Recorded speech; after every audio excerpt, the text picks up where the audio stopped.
Support for the Indigenous Voice to Parliament has taken a dive in the past month, dropping from 58% to 53%. This is to that crucial yes or no question that will ultimately decide a referendum on the issue later this year.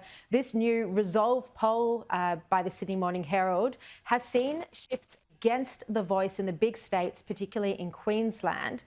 Steve, if the polling continues to fall, and look, this has now been a trend, we see that in whatever poll it is, it looks like support for the Voice is falling. Do you think there is going to be pressure applied by Indigenous leaders on the government to go back to the negotiating table and find a compromise, bipartisan position? Well, I think the natural change has to be done, because if you go back further in that polling, Sharri, go back to September, it was sitting at, I think, around 64. So it's gone from 64 down to 53. Yeah.